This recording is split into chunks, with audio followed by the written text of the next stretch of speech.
दरम्यान दुसरीकडे मुंबईतील दादर चैत्यभूमी परिसरात देखील विद्यार्थ्यांचं न्याय आणि लोकशाहीसाठी आंदोलन पाहायला मिळते। दिल्लीतील आंदोलनाला विद्यार्थ्यांनी पाठिंबा दिला। यावेळेस पोलीस आणि आंदोलकांमध्ये शाब्दिक चकमक देखील झाली आहे। पोलिसांनी आंदोलकांची धरपकड देखील केली। ही दृश्य आपण पाहतोय मुंबईच्या दादरमधली ही दृश्य आहे। नीट पेपर फुटी प्रकरण आणि केंद्रीय शिक्षण मंत्री धर्मेंद्र प्रधान यांच्या राजीनाम्याच्या मागणीसाठी दिल्लीत कॉकरोच जनता पार्टीचं आंदोलन सुरू आहे। सोनम वांगचूक गेल्या अनेक दिवसांपासून उपोषणावर आहे आणि या आंदोलनाला पाठिंबा देण्यासाठी आता मुंबईत देखील आंदोलन पाहायला मिळते। आपले प्रतिनिधी उमेश करंजकर आपल्यासोबत जोडले जात आहेत। उमेश, दिल्लीतल्या आंदोलनाचे पडसाद आता मुंबईत देखील पाहायला मिळतात। नक्कीच दिल्लीच्या आंदोलनाचे पडसाद संपूर्ण राज्यभर आणि देशभर उमटताना आपल्याला पाहायला मिळतात। आता मी दादर चैत्यभूमी या सगळ्या परिसरात आणि इथेही जर आपण पाहायला गेलो तर मोठ्या प्रमाणात विद्यार्थी इकडे आले होते। खाली देश आणि राज्य लोकशाही राहिलेली नाहीये। मोदी सरकार आणि राज्यातलं आणि केंद्रातलं सरकार लोकांचा आवाज दाबण्याचा प्रयत्न करत आहे कुठेतरी आणि लोकशाहीची हत्या झालेली आहे। काय धर्मेंद्र प्रधान यांचा राजीनामा घेतला जाईल असं वाटतंय? धर्मेंद्र प्रधानचा राजीनामा जोपर्यंत होणार नाही तोपर्यंत आंदोलन तीव्र राहणार, आंदोलन सुरू राहणार। ताब्यात घेतले, तुमचं आंदोलन होणार होतं, मात्र तत्पूर्वी तुम्हाला ताब्यात घेतलं जातं। त्यांना वरून अशा ऑर्डर्स आहेत पोलीस प्रशासनाला, असे ते सांगतायत। त्याच्यामुळे लोकशाहीचा आवाज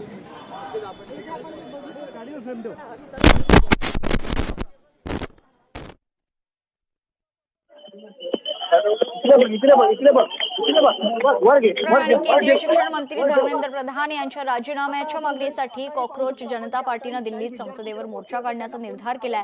मात्र दिल्ली पोलिसांनी मोर्चाला परवानगी नाकारत राजधानीत कडेकोट बंदोबस्त तैनात केला आणि त्याचेच पडसाद आता मुंबईत देखील पाहायला मिळतात। मुंबईत देखील या आंदोलनाच्या दिल्लीतील आंदोलनाच्या समर्थनार्थ विद्यार्थी मोठ्या संख्येनं रस्त्यावर उतरलेत। यावेळी पोलीस आणि या आंदोलकांमध्ये शाब्दिक चकमक देखील झाली। आंदोलकांची धरपकड देखील पोलिसांनी केली आहे।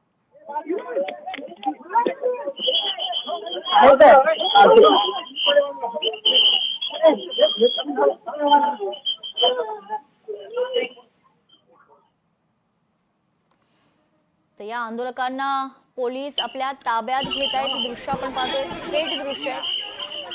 दादर मधली ही दृश्य आहे। दादर मध्ये देखील विद्यार्थी आता रस्त्यावर उतरलेले आहेत। सोनम वांगचूक यांच्या समर्थनार्थ विद्यार्थी या ठिकाणी आंदोलन करण्याचा प्रयत्न करतात। मात्र पोलिसांनी या विद्यार्थ्यांना, या आंदोलकांना ताब्यात घेतलंय।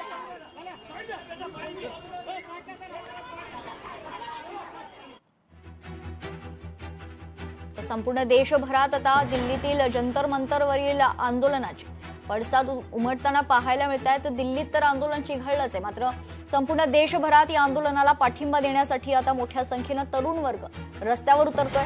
मुंबईतील ही दृश्य पाहतोय। मुंबईतील दादरमध्ये देखील विद्यार्थ्यांनी दिल्लीच्या आंदोलनाला खरं तर समर्थन देण्यासाठी आंदोलन करण्याचा प्रयत्न केला। मात्र पोलिसांनी हे आंदोलन होण्याआधीच या आंदोलकांना आपल्या ताब्यात घेतलेलं आहे। आपले प्रतिनिधी उमेश करंजकर आपल्यासोबत जोडले जात आहेत। उमेश, काय सध्या परिस्थिती? सध्या जर आपण इकडची परिस्थिती पाहिली तर चैत्यभूमीच्या परिसरामध्ये जे कोणी विद्यार्थी जंतर मंतर किंवा दिल्लीमध्ये जे आंदोलन सुरू आहे विद्यार्थ्यांच्या आंदोलनाला पाठिंबा देण्यासाठी हे सगळे विद्यार्थी इथे जमले होते। मात्र मोठ्या प्रमाणात या सगळ्या परिसरामध्ये पोलीस जे ते असलेले पाहायला मिळतात। या विद्यार्थ्यांना इथे जमवू दिलं जात नाहीये किंवा त्यांना त्यांचे काय मागणी आहे किंवा सरकारचा त्यांना निषेध जो आहे तो करायचा आहे तो त्याला करून दिला जात नाही आणि सर्व विद्यार्थ्यांना जे त्या आळीपाळीने ताब्यात घेण्यात येते। आता ही तिसरी गाडी आहे। या तिसऱ्या पोलिसांच्या गाडीमध्ये काही विद्यार्थी आले, त्यांना लगेचच त्या गाडीमध्ये टाकण्यात आलं आणि विद्यार्थ्यांना इथून काढण्यात येते। म्हणजे कुठेही या मुंबईमध्ये निषेध विद्यार्थी करू नये याची दक्षता पोलिसांनी पूर्णपणे घेतलेली। या सगळ्या परिसरामध्ये मोठ्या प्रमाणात पोलिसांचा फाटा उभा करण्यात आलेला आहे आणि जे कोणी विद्यार्थी इथं दिसतील किंवा या सगळ्या संदर्भात समर्थन करत असतील विद्यार्थी आंदोलनाचा तर त्यांना ताब्यात घेण्यात येते आणि लगेचच त्यांना इथून हलवण्यात येतं। कोणतीही परिस्थिती चिघळू नये याची देखील दक्षता पोलिसांकडनं घेते। मात्र विद्यार्थ्यांना अगदी विचित्रपणे उचलून बसमध्ये टाकलं जाते किंवा गाड्यांमध्ये टाकलं जाते आणि तिथून त्यांना काढलं जातं। त्यांना त्यांचं म्हणणंही मांडू दिलं जात नाहीये। अशा प्रकारे हे विद्यार्थ्यांचं इकडचं मुंबईचं जे आंदोलन आहे ते पोलिसांच्या गाडीमध्ये लहान मुलगा दिसतोय जो रडतोय आतमध्ये, नेमका हा लहान मुलगा कोण आहे? आंदोलकांसोबत होता का? तो देखील या विद्यार्थ्यांसोबत या सर्व आंदोलनामध्ये सहभागी होण्यासाठी आला होता। त्यांच्यासोबत काही लोक जी विद्यार्थी होती त्या विद्यार्थ्यांसोबत तो होता आणि त्यालाही या सगळ्या ताब्यात घेतलेल्या विद्यार्थ्यांसोबतच त्यांना ठेवण्यात आलेलं आहे आणि ती सगळी अभूतपूर्व गोंधळ जो इथं सगळ्या चैत्यभूमीच्या परिसरात पाहायला मिळतोय. खास करून जर आपण पाहिलं जो मुख्य रस्ता आहे चैत्यभूमीच्या आतमध्ये जाण्यासाठी तो पूर्णपणे ब्लॉक करण्यात आलेला आहे आणि कोणताही विद्यार्थी चैत्यभूमीपर्यंत पोहोचणार नाही यासाठी देखील मोठी बॅरिकेड लावण्यात आलेले आहेत आणि हा सगळा जो परिसर आहे या सगळ्या परिसरामध्ये कुठेतरी विद्यार्थी येत असतील तर त्या विद्यार्थ्यांना कुठेच चैत्यभूमीपर्यंत पोहोचू दिलं जात नाहीये आणि विद्यार्थी इकडे आले तर लगेचच त्यांना ताब्यात घेण्यात येते. अशी सगळी परिस्थिती इथं सगळ्यात जास्त पाहायला मिळते. खास करून जर आपण पाहिलं तर विद्यार्थ्यांची संख्या अजिबात जास्त नाहीये. जवळपास एक 40 ते 50 विद्यार्थी या सगळ्या परिसरात जमण्यासाठी सुरुवात झाली होती. मात्र जवळपास 100 ते 150 पोलीस या सगळ्या परिसरामध्ये आणि आल्या विद्यार्थ्यांना लगेचच गाडीमध्ये कोंबलं जातंय, त्यांना नेलं जातंय. अशी सगळी परिस्थिती आपल्याला इथे पाहायला मिळते. उमेश, लोकशाहीत खरं तर सर्वसामान्य नागरिकाला, या देशात राहणाऱ्या प्रत्येक नागरिकाला आंदोलन करण्याचा अधिकार आहे. आंदोलन का करू दिलं जात नाहीये या विद्यार्थ्यांना? कारण गेल्या 22 दिवस आपण पाहतोय की जंतर मंतर मध्ये जे नीटचे पेपर फुटी प्रकरणामध्ये विरोधात आंदोलन सुरू आहे. कोणीही हे आंदोलन पुढे जंतर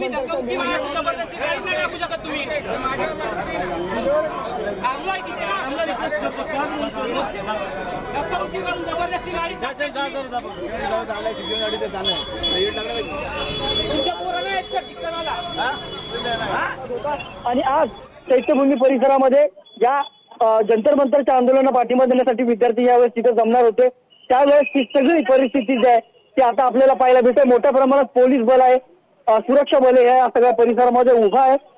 आलेल्या विद्यार्थ्यांना आंदोलन करू दिलं जात नाही तर त्यांचा निषेध मौलिक अधिकार आहे तो देखील त्यांना करू दिला जात नाही आणि लगेचच त्यांना ताब्यात घेतलं जातं आणि पोलीस स्टेशनला घेऊन दिलं जातं. आता त्यांच्यावर कारवाई काय होणार आहे हे नंतर कळेल. मात्र आंदोलन देखील किंवा साधं उभं देखील काय ते विद्यार्थ्यांना रस्त्यावर राहू दिलं जात नाही अशी सगळी परिस्थिती आहे. खरं तर उमेश, 15 दिवसांसाठी मुंबईत जमावबंदीचे आदेश लागू करण्यात आलेले आहेत. मात्र शांततेच्या मार्गाने जर हे विद्यार्थी आंदोलन करणार असतील तर त्याला हरकत काय, असा प्रश्न खरं तर सर्वसामान्य नागरिक विचारतात. विद्यार्थी देखील तेच प्रश्न विचारतात की आम्ही अगदी शांततेने आमचं जे म्हणणं आहे ते मांडण्याचा प्रयत्न करतोय. जे नीट पेपर फुटी झालेली आहे त्याच्या विरोधात आम्ही आंदोलन करतोय आणि कोणालाही त्रास होणार नाही याच प्रकारे आम्ही आंदोलन करतो. मात्र असं आंदोलन करत असलं तरी पण पोलीस ते साधं आंदोलनही करून देत नाही आणि आम्हाला तातडीने ताब्यात घेतलं जात आहे आणि आमचं आंदोलन चिरडण्याचा हा प्रयत्न. ही लोकशाही आहे का हा सवाल हे विद्यार्थी देखील विचारतायत. मात्र सध्या जर ही सगळी इकडची परिस्थिती पाहिली तर मोठ्या प्रमाणात पोलीस हा सगळा पोलीस पातळी इकडे या परिसरात आहे आणि या सगळ्या परिसरामध्ये येणाऱ्या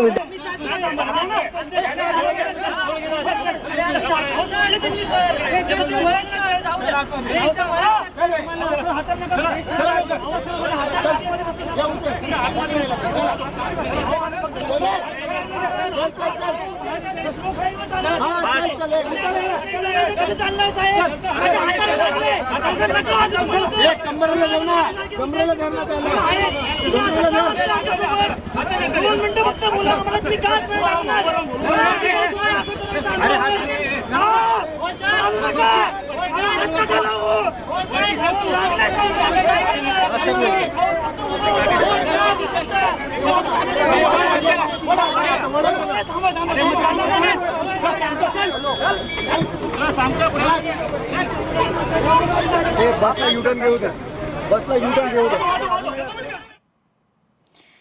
तर आंदोलकांची धरपकड सध्या सुरू आहे. मुंबईतील दादर मधली ही दृश्य आहे.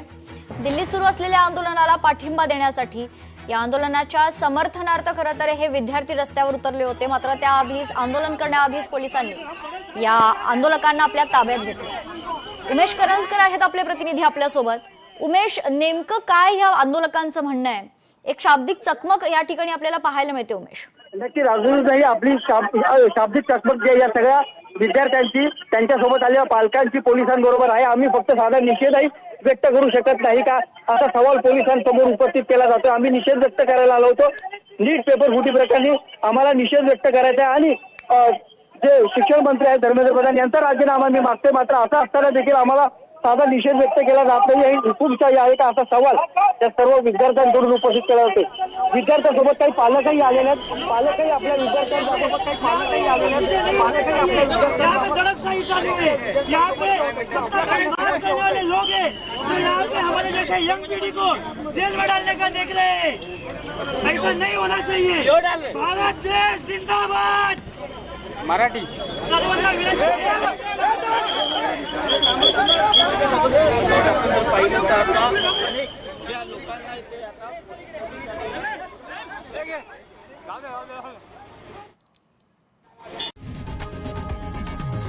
लोकशाही मराठी ऐका, पहा, जागरूक रहा.